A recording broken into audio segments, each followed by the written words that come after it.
And my argument is people say, oh, well, that's all right. Albo will step in and fix it, or the Reserve Bank will do something. That's not the way it works.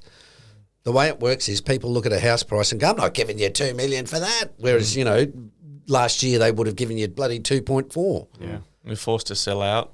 People lose and people win. It's as simple as that. Well, that's how markets work. Yeah. Not everybody can be a winner, unfortunately. But so New Zealand, just entertain me for a sec. New Zealand have gone through a property bubble, or they're going through a property bubble? They've gone through one. Right, okay. I always forget about them across the ditch, don't you? Well, it's only a couple of million. Hello to all our New Zealand listeners. There's a few, actually. Sorry about that. But they're good at footy. That's true. So, basically, we want to stay clear of New Zealand for a bit and then buy in a few years. Yeah, well, again, you just, you look at the yield. Yeah. Right? But, again, the general direction, if you look at it and go, the yield's at 3, that's not bad. But you're thinking, but it could be 4.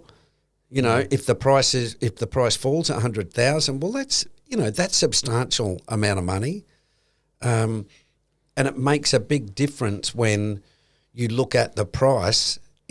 And I think I've done this before, where I've said, if the property was 600,000 and you borrow 500.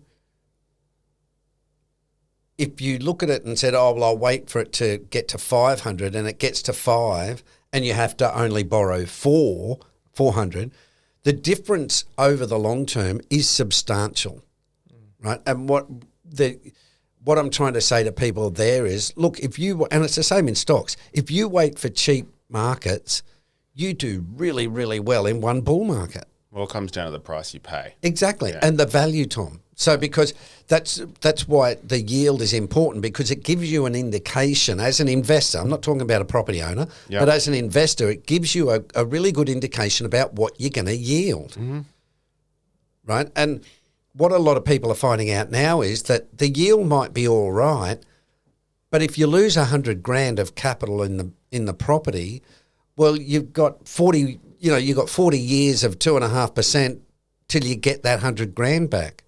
So you see what I mean? Like, there's a big difference in what your starting price is. That determines what your yield is. And if you want to jump in and, buy high, sell higher, as they say, by all means,